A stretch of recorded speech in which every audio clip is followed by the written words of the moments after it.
Bom, e nós recebemos aqui o doutor Diogo Mendes, que é presidente da Sociedade Brasileira de Urologia do Distrito Federal. Boa noite, doutor.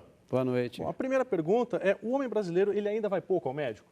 Infelizmente, ele vai pouco ao médico, mas menos pelo desejo dele e mais por uma questão cultural, já que isso é um problema do homem, não é do homem brasileiro, é do homem gênero masculino, e isso acontece em todos os países. E o nosso objetivo, inclusive com esse Dia Nacional da Saúde do Homem, é para que o homem possa se conscientizar e modificar esse tipo de atitude. Doutor, o homem ele é muito preconceito ou é medo? Ele não quer ir ao médico com medo do resultado? Como é que isso funciona?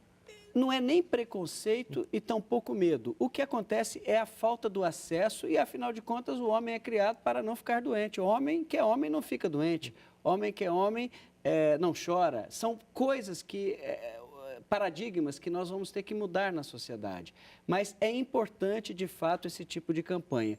Hoje, no Brasil, a dificuldade do homem ir ao médico, de fato, é ter o acesso, é conseguir chegar ao médico e expor o seu problema urológico. Isso independe da idade, doutor?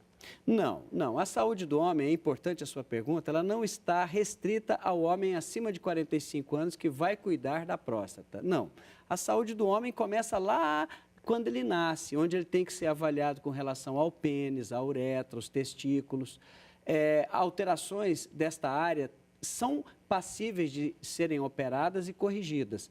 Depois, o próprio crescimento peniano, ele está de acordo com a idade, porque é possível modificar esse crescimento peniano se o paciente chega até o médico antes da puberdade. Depois, na fase da adolescência, a questão das doenças sexualmente transmissíveis, a questão de evitar a AIDS, evitar a hepatite, enfim, cuidar da própria saúde. E na idade do adulto jovem, as inseguranças, o que vai acontecer, depois a questão da fertilidade, porque ele vai querer ter filhos, ele é fértil, não é, o que fazer se não houver fertilidade.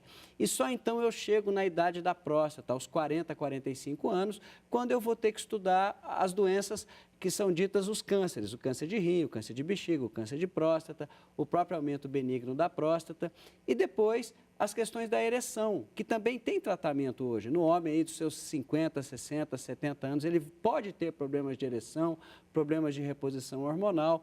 Então, a saúde do homem, ela tem que ser vista como um todo, ou seja, desde o nascimento até a morte, e não concentrarmos nessa questão da próstata e do câncer de próstata. Agora, não ir ao médico regularmente, isso gera muitos problemas.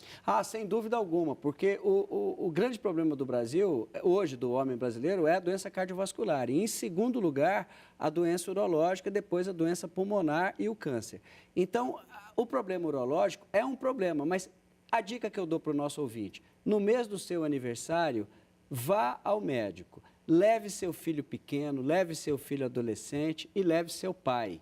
Ou seja, todos os homens precisam ir ao médico. Quando? No mês do seu aniversário. Ninguém esquece do aniversário. Prevenção sempre é importante.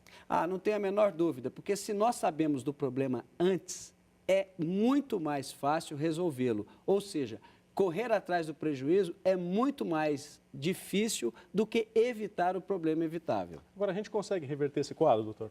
Com certeza, já foi muito pior. Eu acho que esse dia do homem, agora em julho, depois, agora em agosto, teremos o Dia dos Pais e em novembro, o Dia do Câncer de Próstata, estas 3 datas, neste segundo semestre de todos os anos, mobiliza a imprensa, mobiliza a mídia, mobiliza o governo e, sobretudo, mobiliza o homem. E a gente tem que criar possibilidades para que esse homem seja atendido e mudar o conceito, porque não é ele que tem preconceito ou medo, simplesmente ele não foi educado, ele não foi criado para se cuidar, já que ele foi criado para ser um provedor. E nós, enquanto sociedade organizada, temos que dizer, sim, você pode prover, mas você proverá melhor se você também cuidar da sua saúde. Ademais, você servirá como um exemplo para os seus filhos e para os seus pais. Agora, com relação à importância das campanhas de conscientização, elas são muito importantes, doutor? Elas são fundamentais, porque, por exemplo, esse programa nosso, ele está chegando a milhões de lares e, portanto, as pessoas nos estão ouvindo e vão refletir sobre isso. E mais do que isso, vão cobrar dos seus governos, das suas prefeituras, enfim, que as coisas aconteçam lá nos seus estados e nas suas cidades. Ou seja, para se prevenir não tem idade. Não tem idade. Começamos desde o nascimento até o último dia de vida. Tá certo, doutor. Muito obrigado pela participação aqui no Repórter Brasil. Boa noite. Boa noite.